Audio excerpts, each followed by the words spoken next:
દીકરાને એમ કે 5 જણા દોડીને આવશે ને દીકરો આમ તેમ જુએ છે, બધા આમ ઊભા છે.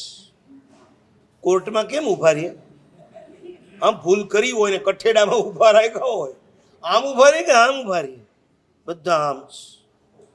સૂતો છોકરો મા બાપને કહે છે, મમ્મી તમે હમણાં તો ભગવાનને પ્રાર્થના કરતા હતા કે મારા દીકરાના બધા દર્દ અમને આપી દો, અમારે જીવીને કરવું છે શું? અમે જીવી લીધું, હવે અમારા દીકરાને જીવાડો.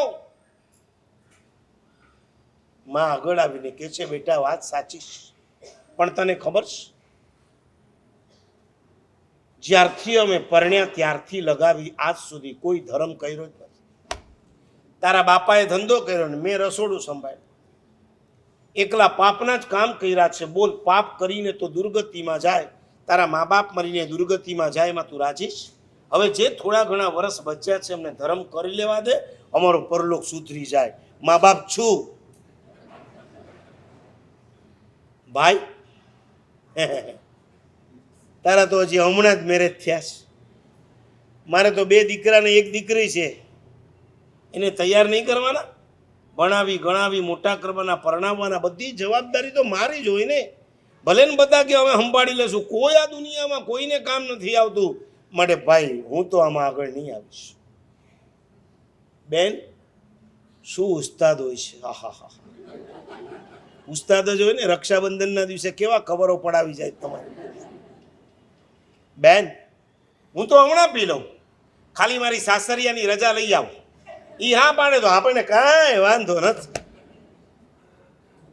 જાય કોઈ વાઘના મોંમાં હાથ નાખવા જાય, બેન ગાયબ. अब कौन बचा? सिर्फ एक.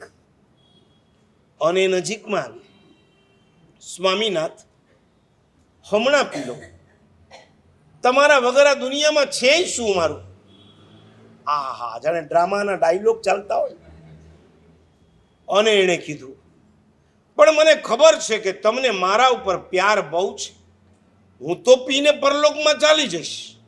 મારા ગયા પછી તમે મારા વગર નહીં રહી શકો, અને મારા વગર તમે ચાલ્યા જશો. આપણે 2 જઈએ એના કરતા 4માંથી કોક 1 જાય તો હું ખોટું છું. પતી ગયું. બધા જ સાઈડમાં. संते कीधु युवान ने, सुबह के प्रवचन में बताया था ना, पूरा संसार स्वार्थ से भरा. बहनों ने पूछू छू, तमारा किचन ની અંદર સુગર નો ડબ્બો હોય, એમાં સુગર ના હોય, પોઈઝન ભર્યું હોય, પણ લેબલ સુગર નું માર્યું હોય. લેબલ સુગર નું, અંદર પોઈઝન, અને અંધારામાં ખાવ કે દિવસે ખાવ, ટેસ્ટ શેનો આવશે? પોઈઝન. પણ લેબલ સુગર નું છે ને, લેબલ ગમે તેનું ઠોકો, અંદર જે હશે એનો જ સ્વાદ આવવાનો.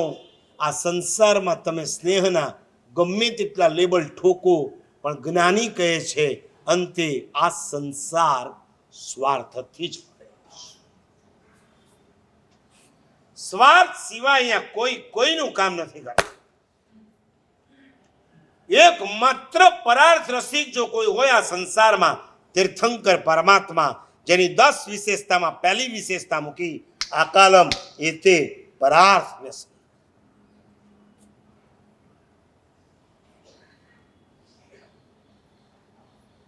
જેને સંસારમાં બીજાને સહાય કરવાની ઈચ્છા નથી થતી, એ ધર્મક્ષેત્રમાં આવીને કઈ સહાય કરવાના છે?